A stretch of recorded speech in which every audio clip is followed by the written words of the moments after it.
What's the haps? I'm Meroka and welcome back to my temple! I hadn't intended on rushing through finishing this thing, but I kind of have. Something rather pressing came up, which is... I'll show you actually. I moved the mailbox over here just so it's near, I don't know, facilities I guess? Near my dock where the facilities are. So I've got a little letter that came through today. It's like, hello, save your island. Apparently Alpha 5 is coming to an end. Don't know when, no specifics on that. I should probably check the forums, there might be something on the forums for that. But apparently the end of Alpha 5 is closing, and apparently I'm a really slow builder, I guess. So they're like, hey, if you want to save your island, you might want to publish it by Monday. So, yeah, I was like, turns out my Sunday is just going to be building SkySaga. Okay, great. So here we are, yes. Hopefully if you had any builds you were working on, you'll have got that letter and saved it. I think by the time this video goes up, that deadline will have passed. But I am working on this. I need this finished. I think I have finished it. I think I've got all the things I want. Got a little signpost here, a little blue sign to take you to the skies, and a little red sign to take you to the shrine. Red seems to be the recurring colour scheme, to be honest, so that works out alright. I'm okay with that. I didn't realise the tooltips thumbnail thingy when you're crafting these, it looks like the center of the board is going to be the same color as the frame. No, I think it's like the planks make the outside and the rods make the center, but I just used groundwood because I had them to hand and it made them like that. I guess they're okay. Be nice if you could put some sort of actual writing or detail on it somehow, just so it's like less than just a blank sign, but hey ho. I never did find a way to put anything along the top of my Torii, but that's cool. We put some of these on. When it came to night time, I was looking for the dark spots and which bits needed lighting up, and the Torii was kind of dark at night, so I figured some lights on there, some bolts and frames to the side of it to light it up, give it a bit more of a red glow at night. Some warm colours would look good, So we follow the path up. We have got some more benches, a little seating outside the temple for weary travellers, weary pilgrims to take a rest as they come in. I've cleared all my workspace out here is now gone. I've shifted that off to another island, so it is just natural. There's no more work to be done. I think I got it. These just had torches on before. I replaced them with candles. The torches did the job, but torches just kind of look, I don't know, like you haven't made an effort. I think they can look okay in the right place, but this was not what I would have considered to be the right place. It kind of needed something that looked like it belonged there. And I don't know, candles and the shrine, they kind of go together for me. We've got candles on the inside, we've got candles up all these steps. I think the candles work well. I dig the candles. I've got more candles around here. All the steps up are going to have these. Orange again, just to give it that kind of warm glow at night. I've got lots of the white candles, but at the same time, it's like, yeah, that would just make everything look really cold and bright at night, which is not the right look for the temple, I don't think. So we got those in place. I did more lights outside, actually. We've got, you can see some hanging there. Turns out I didn't have anywhere near as many orange crystals as I thought I had. I guess I had enough to make those whenever I was doing those, but then I didn't have any more, and I don't know where you get orange crystals from. The wiki says you can get orange crystals in all of the worlds. I went through a few worlds trying to find some orange crystals. I could not find orange crystals. They're a bit of a rarity, actually. I don't know if they were for sale. They may have been for sale that week they did the here's all the crystals on sale thing, but I guess I never clocked quite how rare orange ones were, and that I should have been hoarding them whilst they're available at the vendor. So yellow it is. Yellow's also a nice, fairly warm colour, so I'm hoping that's going to look good at night. I haven't actually seen it at night. I'm kind of waiting for sunset here, so that will give you a tour of the place while the sun sets during the day, so we can see it by daylight, and then watch as the night sets and see how things progress from there. And I've got a couple banners up just for a little internal decor. There's nowhere else to really hang them, to be honest. I want to leave the white walls fairly blank and white, so there weren't many other places to hang banners, so they've gone there. Nice red and blue one. As a thumbnail, if I grab these, hang on, if I grab that, they don't look anywhere near as good. They look overly blue on there, and it's like, I was thinking, oh, they're not going to look very good. You hang them up, they're not nearly as overly blue. The outside, the framing colour, I guess, is kind of the more dominant one, I think, so it keeps the red scheme with just a hint of blue to make it nice. I've got these. I figured the back wall kind of needed something. Also, it was one of the darker areas of the level, so island, whatever. A level implies I'm sort of playing something on it, really. It's really the wrong word for the job. Yeah, we got these golden frames, the basically oil lamps. I kind of just dredging through my recipes going, what would look good there? Oil lamps, I kind of think they kind of work. They may be a little ostentatious for what I've got going on with the rest of the temple, but I had nothing else that would kind of fit the bill, so I don't think they look bad, to be honest. They're not quite what I anticipated. I crafted them with red gems, and you can see there's gems on them here. And yeah, those were where the red gems went on the crafting page. When you're building them, it shows you put the gems in, they go in the gem slot on there. It looks like that's where the gems go. That's not what's happened. They're just kind of defaulted to green, and the red seems to have controlled the colour of the flames, which is weird because there's metal and there's gems and there's stone. The middle bit is made of stone, so that's kind of a blue stone that just shows up as red because of the lighting, I suppose. I don't suppose it matters what I'd used. It was all going to look much the same, to be honest. And then we've got the gold frame. Gold frame looks good. We've got the gold trim on other stuff, so that keeps with that. Just a little bit of something fancy to give the shrine a certain je ne sais quoi. Something. They got a bit of money going in here, just to pay tribute to whatever deities we're worshipping. And yeah, the red gems become red flames, I suppose, which I guess keeps with the warm colour scheme. It's a little more powerful than I might have liked as a colour in here. Given the option, I suppose I should have really used yellow gems or orange gems. Had I known that that's how they were going to be crafted, I probably would have done. But you live and learn. I don't think it's going to look too bad at night. It's only a little area on the back wall of the temple. It's not near anything else. It's not going to drown out everything else and make everything look weirdly red and eerie and evil. So that's fine.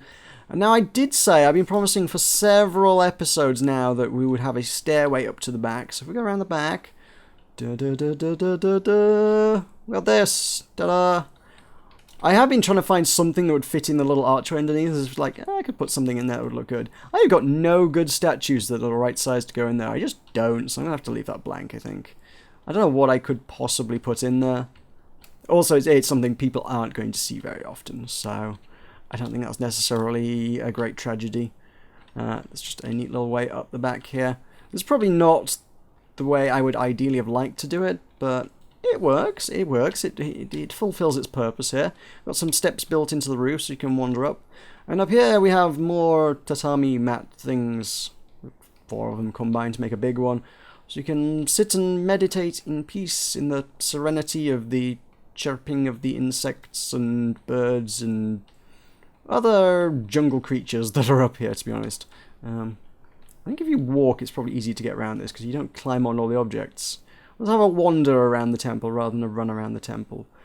Because you only walk up onto the one high objects if you're running in the game. If you're walking, you don't climb them. The weird thing with that is also, if the steps don't count as being like steps, it counts them as a one high object. So you still need to run up the steps to walk up them, which is an awkward mechanic. Radiant Worlds, could we have steps that work when you're walking on them? That'd be a nice addition to the game. So yeah, you can't walk down them either, actually, which is also kind of strange. You can't walk. I guess you can't walk off an edge whilst you're walking. Oh, so I suppose that's analogous in many ways to like Minecraft's crouching that stops you walking off the edge of blocks. You can do that in here as well. Okay, well, that probably has some usage whilst building things out precariously over perches and ledges and stuff.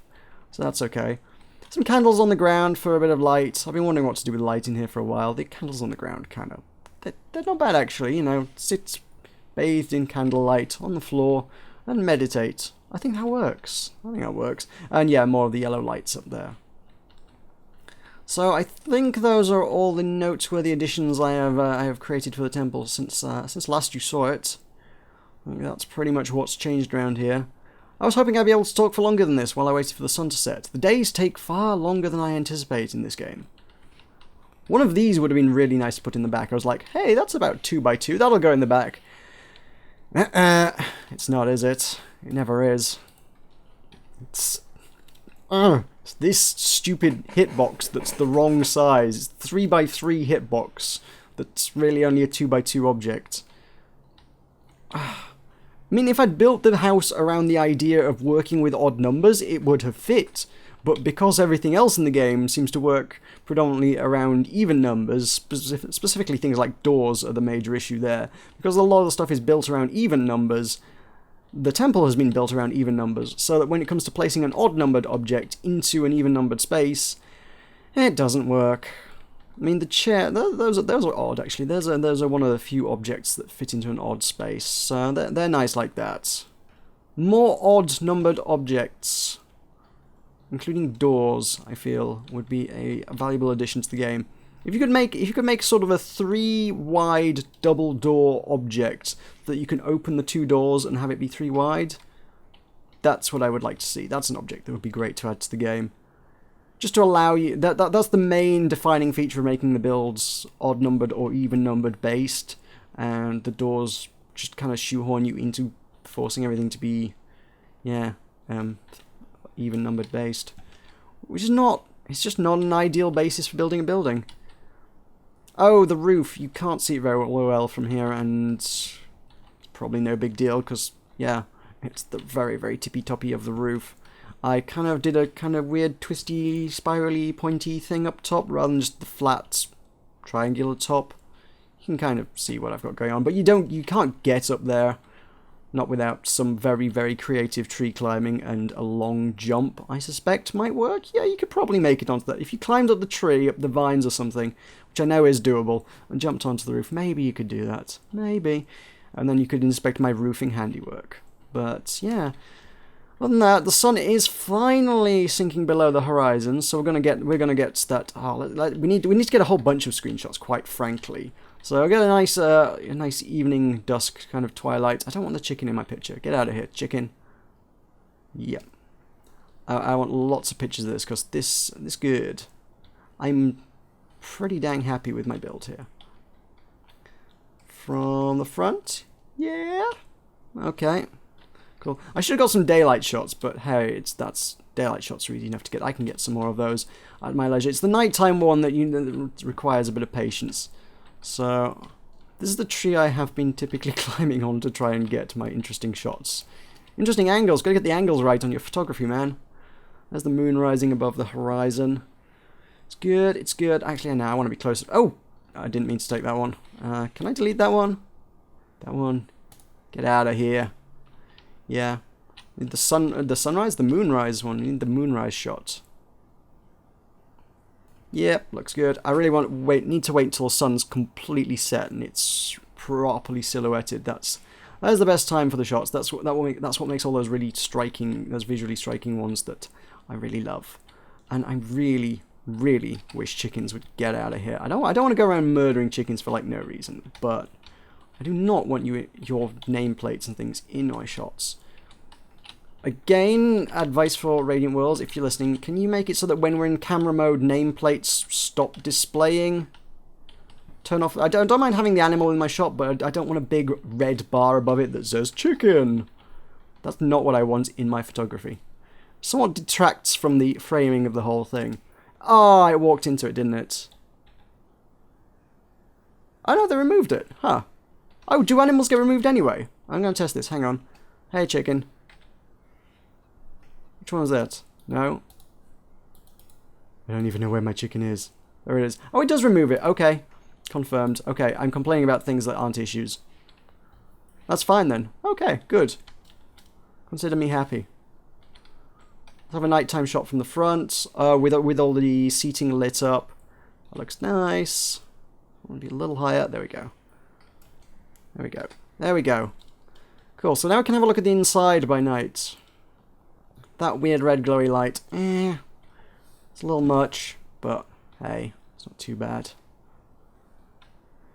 It's a little dark around here. I don't know what to do about that, or if I need to do anything about it. I mean, it's not the worst. I mean, I obviously can't see where I'm walking, but hey, it's lit up once you get up here. There's a bit of glowy orange light coming from inside. The warm, inviting warmth of the temple. A little bit outside, just a little. Actually, yeah, the yellow outdoor lighting kind of works. They're like moths flying around it. That's kind of cool. Yeah, and yeah, you can just sit on the balcony and have a look out. A little bit of a yellow light casting a bit of a glow on the evening. I kind of like it. Works well for me. Oh, so let's go check out the path. So a little bit of a dark patch here, but that's not necessarily a big deal. It's the approach to the temple. I don't mind that, but the path kind of wants to be at least somewhat lit up. Red was maybe not the best choice in the world, but that looks pretty atmospheric. I kind of dig that. Let's get a picture of the Tory lit up at night. Yes, yes. Okay, that's cool. And then we make our way back to the docks. Well, the lights are... These are white lights, and they're kind of okay. It's not so bad around the dock having the white light, casting a bit of clean light on things. Yeah, that's me finished. We're done. We're complete. We're happy. I'm happy. Are you happy? Let me know if you're happy. I'm happy. What we need to do then, in order to save this before the levels disappear forever, is... I guess we need to make island public. So your friends can visit your islands. They can edit only if you set the island to allow editing and you have granted edit permissions to that friend on their profile page. If you publish an island, everyone can see it and visit it. It can no longer be edited by anyone. You can make it private again if you wish to make changes. Well, that does clear race and PvP leaderboards, but I do not have those, so that's no big deal. And even the race ones, PvP leaderboards is interesting. I'm not particularly familiar with how one makes an island into a PvP island, but that's kind of cool. I like the idea that exists. Maybe we're gonna have to make some arenas next time. Let's make some PvP arenas. That could be fun. Oh well, there's an Alpha 6 project coming up, I think. Seems like I'm not gonna have a chance to build anything else in Alpha 5, so this may be where SkySaga has to hang fire until the next iteration of the game. But yeah, which one have we got? That is the picture. Can we pick a picture specifically to define as being the one that goes on here? Or do we drag and... I don't know how you'd set that one specifically. I don't know. It's not an obvious one. I figured you'd be able to just click on one on here and it would set it, but... kind of that's not how it works, clearly. Okay, let's make it public. Yep. I think that's it. I think that's literally all you gotta do to make it public, right? I've not published one before. This is my first time. And then there needs to be something on the interface that's like, make this the profile picture for this island. What about that one? That one's a pretty one. Can we use that one? There. Drag. Drop. No? The eyeball icon just tells you it's public, I think. Yeah. Radiant Worlds, can you sort of tighten that one up, because that is not obvious. Either it's not obvious or I'm an idiot. Could be both. Could be both. I'll happily say that much. So yeah, that is public now. You should totally go and find my island now. You can go, click on islands, and then I don't know how you get to those actually. Friends and following, followers, search. I think you can search, and then you can probably do that way. I don't know. I actually have no idea how this works. I've even spent so much time, you know, focusing on actually building the things. You can follow me and then you can get to my islands that way. There's certainly that going on. And... yeah, oh, you'll be available in Top Islands somewhere? Maybe? Yeah, oh, it's some by visits. Yeah, you guys should visit my temple and then it'll be awesome. And... leave a like on it as well. Don't forget to leave a like on my temple and then people will know that it's a good temple. These are good things. And then I will get fake internet points. And fake internet points are important, guys. They are the most important. But I'm happy with this, even if I don't get fake internet points. Fake internet points are just the icing on the cake of a rather good build, I feel. So, yay, that is the end of SkySaga for Alpha 5, I think. I guess I'll leave you there, and see you in Alpha 6. Yeah!